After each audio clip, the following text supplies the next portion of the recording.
probably been told at some point that you bear some responsibility for something you didn't personally do. As Americans, this seems to come at us from all angles. From the right, you're a sinner, somehow responsible for original sin, and unless you surrender yourself and your autonomy to Christ and church, you'll burn in hell forever. From the left, you're a colonizer, responsible for the genocide of the Native Americans or the brutal enslavement of African people, even if in some cases you were Native or African yourself. How much responsibility do we bear for these ancient crimes, for the sins of our mothers and fathers, so to speak? How much does your race or your nationality or your religion or your profession or your family circumscribe you as an individual? Surely it's not nothing, because in important ways, the more privileged people among us gain some real advantages from these past crimes. But surely it's not complete either. You've probably felt one of these two things when it's happened. Either it's a vague, uncomfortable sense that what people say may be true, or a sharp sense of injustice that you're being blamed for something you had no real part in. I've spent the last few episodes talking about notions of forgiveness and justice and social responsibility and stability. In this episode, I want to ask why both of these reactions can actually be right, and how the concept of collective guilt gets used in ways that produce neither justice nor repair. Welcome back to American Socrates. I'm Matt Rupert. Okay, I think the first thing that we really need to do here is try and wrap our heads around the concept of collective guilt itself. In a nutshell, collective guilt is the idea that we are all guilty for something that our society has done. It could be something like German people being guilty for the Holocaust. What responsibility is there to the average German citizen? Surely they participated in the Holocaust by default, if nothing else. Even if they were actively resistant to it, they may have benefited from it in certain ways. And so there always seems to be some sort of level of responsibility to these collective actions. The main problem with collective guilt, I think, is conceptual. I think people try to assign guilt to or for group action to individuals and end up using four distinct ideas somewhat interchangeably. But by collapsing those separate ideas into a kind of single ambiguous category of blame, we create moral confusion. It makes it nearly impossible to have any kind of productive conversation or to determine if, and if so, then how much a person actually is guilty. The first concept that I want to try and break out here is the obvious concept of guilt, an internal moral state that follows from wrongdoing. Guilt, I think properly understood, is not something you can transfer. You can feel guilt for what you did or what you failed to do. You cannot coherently feel guilt as opposed to sorrow or responsibility for what someone else did, like someone else before you were even born. If your father, for example, embezzled from his employer's pension fund and wiped out all of his coworkers' retirements, you might feel a deep sense of shame or feel moved to do something to help those people. But that's not guilt, not in the proper sense. Guilt belongs to him, your dad. What you're carrying is something more like grief or moral weight, and conflating the two really doesn't help you act any better. It just makes you feel bad. A woman takes a job as a manager at a company that 3 years before she arrived was dumping waste illegally in a low-income neighborhood. She can push to make it right. She can support remediation efforts. She can hold the leadership of that company accountable. But if she's spending her energy on personally feeling guilty for something that she really had no part in, that feeling is more likely to produce defensiveness or paralysis than anything really useful here. Another concept that I want to unpack from this collection and collective guilt is the idea of collective responsibility. A group has an obligation to address a harm. usually because the group has the power or the resources or the causal connection to do so, maybe. This is the most defensible form of assigning a sort of collective guilt to something. When a group is collectively responsible for something.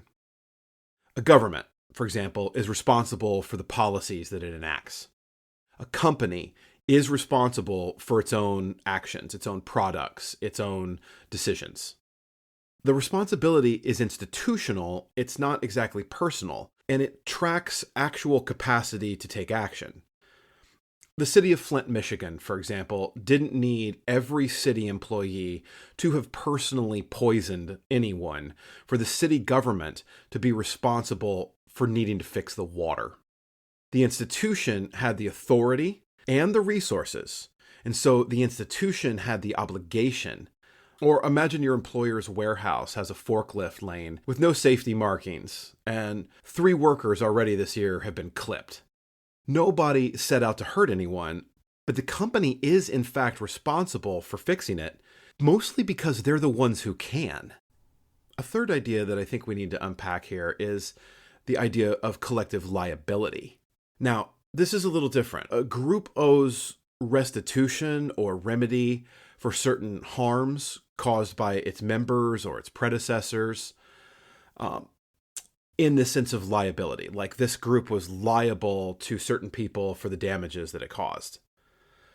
This is basically the basis for arguments for things like reparations or corporate settlements, war reparations, things like that. It's a bit controversial because it has a certain kind of logic. The group benefited, so therefore the group should pay. Liability doesn't require that every member of the group personally caused the harm. For example, Johnson & Johnson, that company, knew for decades that their talc products might be contaminated with asbestos. When the lawsuits came, they tried to spin off the liability into a separate company and then declare bankruptcy of that company. The argument against that move was straightforward. You're not going to pocket all this profit from this product for 50 years and then walk away from the harm that it caused when people call you out on it. Or when the railroads, for example, used Chinese immigrant labor to build the transcontinental railroad lines in the 1860s. They paid them less than they paid all the white workers. They barred them from the same benefits that they gave them. So you can make a coherent argument that something is owed to their descendants. There was some sort of malfeasance or negligence or wrongdoing on the part of these companies, like willfully, intentionally, and that they owe it to the people that they hurt to make up for it. And it has nothing to do with the fact that the current shareholders did any of this, right? The current owners of the company may not have even been the owners of the company when the companies made that decision. But the company itself was the one who benefited from that. And so it's the company itself that has to do the repayment. So it's because the company was built on that labor and profited off of that labor. And that is how the wealth of that company was compounded forward into the pockets of these shareholders. A fourth thing that I think gets tied up here and that we need to unravel is this idea of complicity. Think of complicity as the personal moral involvement through knowingly participating or benefiting from a certain action. This is where individual and collective guilt starts to blur. If you knowingly benefit from an unjust system and you do nothing about it, then I think there is a legitimate question about your level of complicity here. This is the sharpest and probably the most defensible form of collective moral criticism because it still has that individual component contained in it. You knew and you benefited and you chose not to do anything about it because you were raking in the rewards. Let's say you work at a meat packing plant and you know the line speed has been set so high that your coworkers are starting to get injured at, let's say, twice the industry average. You have just been promoted to shift supervisor and you haven't said anything to OSHA or to the union rep or anything else because you want to keep this job at the position you are so that you can make that money. That's where complicity starts to have like this real dimension to it. The point here is that there's a personal moral question that can't be fully outsourced to the institution, right? You participated, you knowingly went along with this, even if it wasn't completely your idea. So this argument is not that groups have no moral obligations to each other. They really do. The argument is that calling everything a form of guilt, when that's actually not what is meant. Sometimes it's responsibility, sometimes it's liability, sometimes it's complicity. And that sort of obscures what we're trying to talk about rather than clarifies it. It tends to produce a kind of performative justice where we point the finger and we claim people are guilty of things when we don't really know like what their level of involvement was. And so we don't really get the ability to genuinely repair damages or to help people or to heal old wounds. And I want to sit with that for a second. I want to sit with that idea that when you start to accuse people of things that they don't feel personally guilty for, like they didn't do it themselves, they instinctively become defensive. And everyone would. I would, you would. It's a normal reaction to that situation. You feel that you have been accused of something that you did not in fact do. The defensiveness comes naturally. And so if it is a collective action to which you are a minor part, perhaps not even a complicit part, you went along with it, but you didn't knowingly go along with it. You didn't know it was unfair. You might not have even known that that was happening. If that's the case, then these well-meaning people who are trying to invoke a sense of justice end up pushing away potential allies in their struggle. And so what I want to do here is I want to be able to like cut through some of that noise and take a look at what is actually going to help people, what is going to actually repair things, what is actually going to heal past wrongs.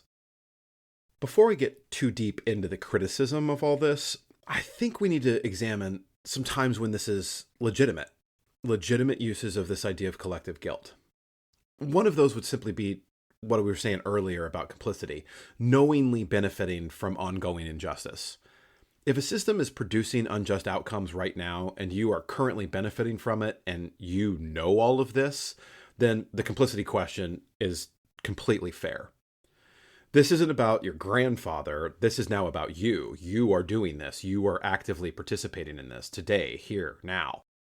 You're in a position to either act to stop it or to not stop it, and you have acted in the position of not stopping it.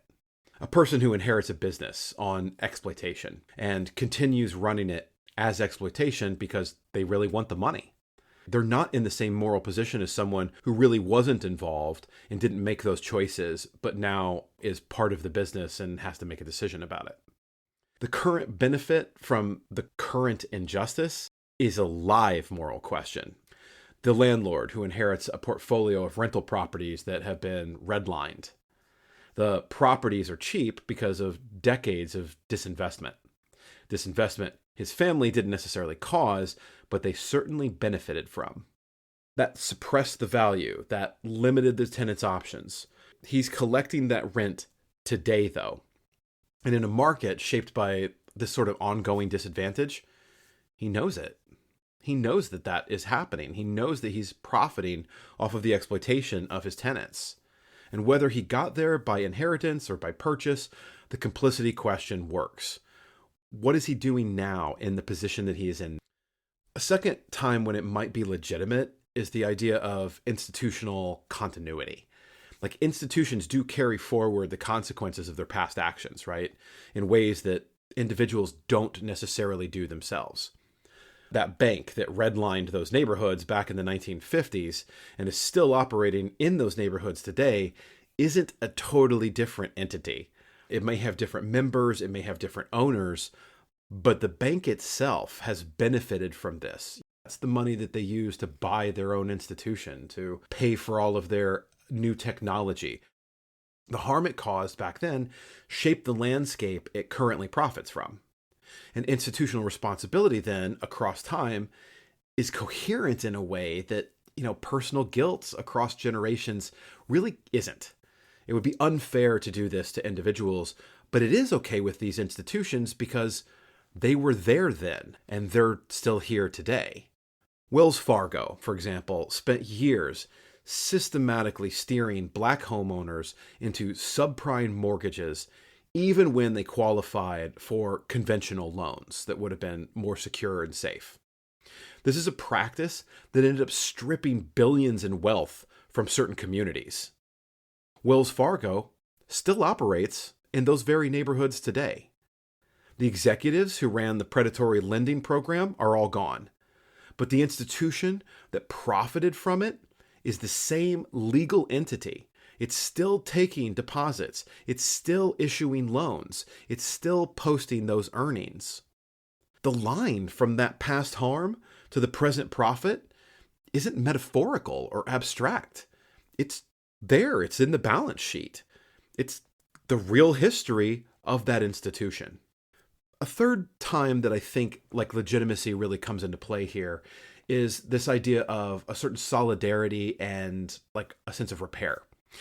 Communities sometimes choose to take on collective responsibility, not because they are necessarily guilty, but because they are the only entity that is capable, that has the capacity to repair those damages. Think of post-war Germany as the cleanest, perhaps, example of this. A generation that did not run those camps, but nonetheless participated in the reparations.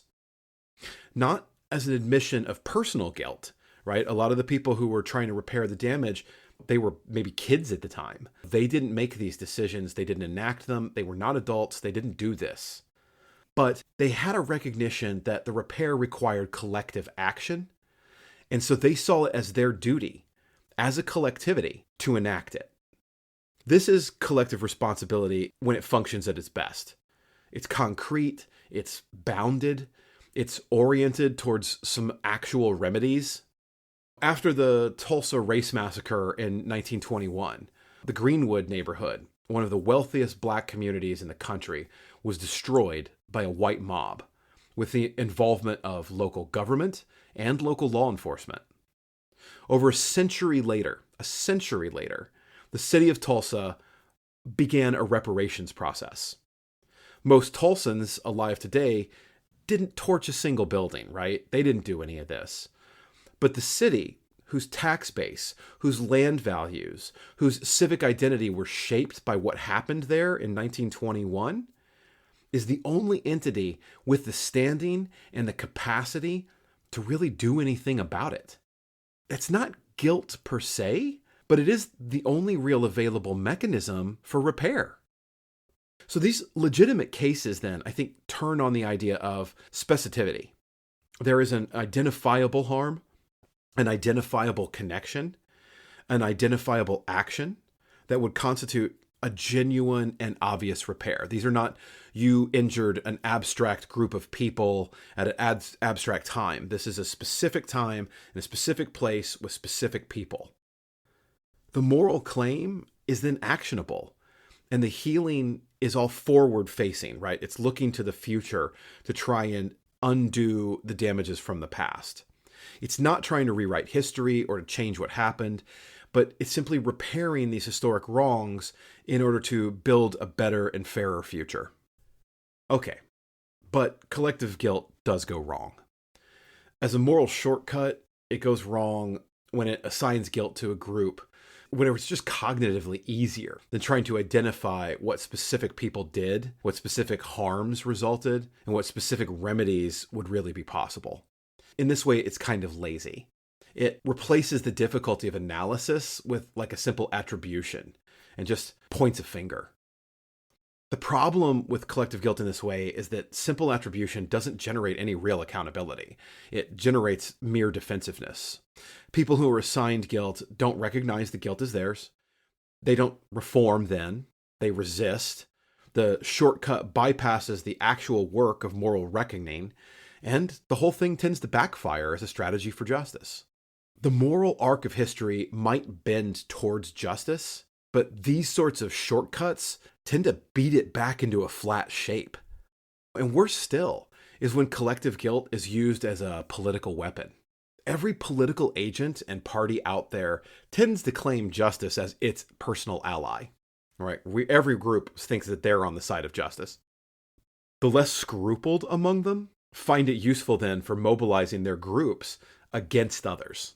It's a more powerful emotional lever than, say, collective responsibility, because guilt feels personal. It feels shameful in a way that responsibility really does not. When collective guilt is deployed politically in this way, the goal isn't ever to repair. It's to build loyalty. It's to build solidarity. It's a dog whistle where you other a certain group in order to unify your group. The way to tell here is to examine whether the conversation moves toward an actionable remedy or whether it sort of just stays at the level of condemnation. These people, these woke people, these, MAGA people, if you're just condemning people, you're not really doing anything.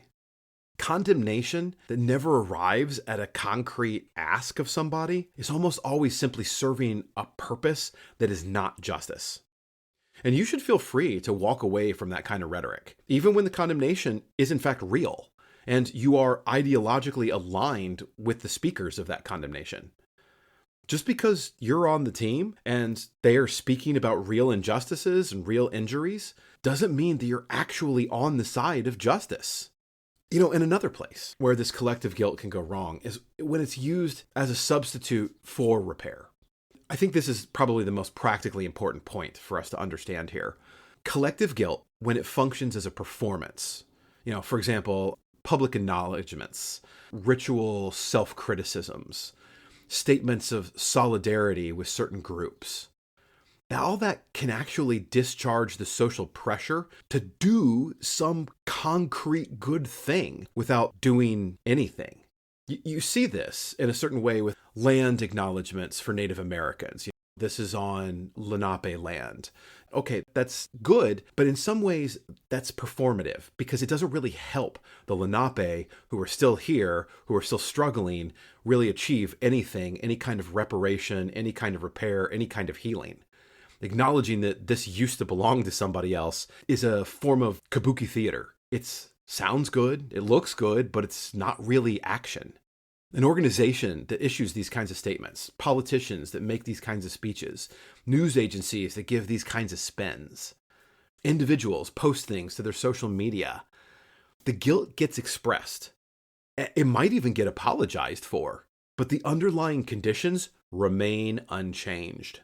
This performed collective guilt actually hardens people against collective action by giving them these emotional outlets, these emotional resolutions where they don't have to make any material changes. So if we want to get towards these material changes, I think in some ways we're going to need to understand our emotions and our relations to these actions. I want to look at 3 real quick emotional moral states that I think, again, get conflated but function really differently, and those are guilt, shame, and repentance. I think only one of them really produces reform efforts. So let's start with collective guilt. Collective guilt is that diffuse attribution of wrongdoing to the group. It tends to produce either denial or defensiveness in those who reject it, or what might be called a form of moral narcissism in those who embrace it. It's an ongoing focus on one's own culpability that centers you one's self rather than the harmed party. The guilty party's feelings become the subject of the rhetoric, and the people who were actually harmed become support roles in the main story of the character who is the guilty person. The case can be really similar with collective shame, but slightly different. I want to define collective shame here as a group's recognition that something done in the group's name violated its own values. The collective shame of the German people after the defeat of the Third Reich and the revelation to the rest of the world of the extent of the Holocaust was enshrined by law in the restored government of Germany. The shame is relational, it's social, in a way that guilt itself never really is. It's about standing in a community. It's about what kind of group you're trying to claim that you are. Are the German people the kind of people who did this and said, well, I guess we didn't get away with it? Or are the German people the kind of people who say this and say, never again? That was not who we want to be, and we fucked up, and we're not going to do that again. Shame can motivate change, but it can also collapse people into paralysis or all too often generate a form of scapegoating. If we just find the bad apples, if we can just get rid of those people, then we can restore the group's self-image without really having to change any of the underlying conditions, which will basically ensure a new subset of bad apples are going to appear very soon. The third thing I want to look at here is collective repentance. This is the one that I think really might be different. In this case, we have acknowledgement of specific wrongdoing combined with concrete commitment to change and, where possible, repair. This is the only one of the three that I really believe reliably produces reform, because by its nature, it's action-oriented rather than feeling-oriented. It asks not how do I feel about all this, but what am I going to do about it? What am I going to do differently? The distinction between repentance and the other two is that repentance is inherently future-oriented. It's forward-facing. Guilt and shame can be fully satisfied simply by feeling bad, and repentance cannot. In 2008, the Canadian government issued a formal apology for the Indian residential school system. It was a century-long policy of forcibly removing Indigenous children from their families to strip them of their language, their culture, and their identity. But the apology was paired with the establishment of the Truth and Reconciliation Commission, a $1.9 billion settlement for survivors, and eventually the National Day for Truth and Reconciliation. The process was really slow. It was imperfect. It's still ongoing, but it had the structural features of repentance rather than merely guilt or shame. Specific acknowledgement of specific harms, institutional commitments to documented change, and concrete resources that were directed at the people who were actually hurt by all this. The focus stayed on them, not on how bad Canadians really felt about it. So what does collective guilt do to the individual? Well, as we've already mentioned, guilt that is genuinely yours to own can sharpen your agency. It can identify something that you did wrong and help point you towards how you could do something differently. But guilt that was assigned to you purely on the grounds of group membership tends to do the opposite. It attributes to you that fixed moral status based on identity rather than on your actions. And while not quite being a case of guilt by association, you didn't really personally choose any of that. And so you can't discharge it through your behaviors. You can never apologize for it. You can never make amends for it. So there's no clear path to ever being forgiven for it. So as I kind of already said numerous times here, the result is just going to be defensiveness or rejection or a kind of permanent penitence posture with no end in sight. Neither of these are going to produce any kind of moral growth, and both of them are really going to undermine the sense that your choices matter, that your moral decisions have any bearing on whether we're going to find you guilty or not. And that just feels really unfair. The second thing that I think collective guilt does to the individual is that when you're being held responsible for what you actually did is compatible with a sense of dignity. It treats you as this moral agent then. Being assigned guilt for what your ancestors or your co-nationals or your co-religionists did, that just treats you as a representative for an entire category. And that's a different kind of relationship to moral life. It's corrosive. It gives the sense that individual character doesn't really have value. Again, you're inclined to reject it because it leaves you without any sense of dignity, even where there is genuine individual repentance. You just simply can't discharge this guilt individually.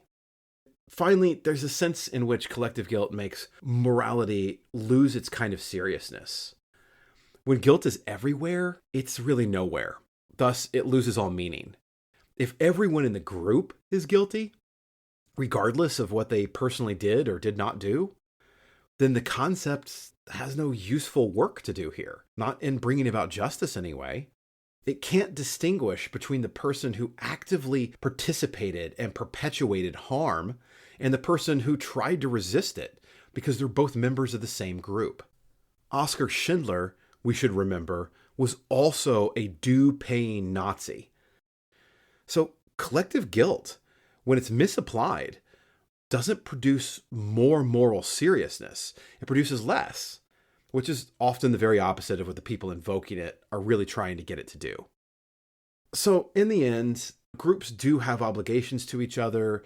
The history of harms is real. That harm persists across time in ways that do matter to us. And none of that should be in dispute. The question is what moral framework actually addresses those facts effectively. Collective guilt, in its diffuse form, tends to produce defensiveness, performance, and moral narcissism rather than repair, reconciliation, and a renewed sense of justice. Collective responsibility, when it's specific, actionable, and connected to actual remedy, actually does produce change. So these distinctions matter because if the goal is actually repair rather than, say, just a general sense of condemnation, making people feel bad about something, does require that precision. It really does. You have to get specific about the facts. You have to get specific about the details. Vague senses of guilt assigned to large groups generates mere heat. Specific responsibility assigned to identifiable actors and institutions generates real change. So the takeaway here is that your moral life really should be yours, that you are responsible for what you do and what you fail to do and what you benefit from. That's already a demanding standard. I don't think it needs any expansion to include the sins of people you never met, and expanding it in that way doesn't make it any more moral. It just really makes the concept of morality harder to take seriously. So, no, you don't have to be guilty because what your country or your religion or what your race did or even is currently doing. As long as you are not participating in it or sitting there passively raking in the benefits from it. You might have to speak up against it if you don't want to be found guilty yourself.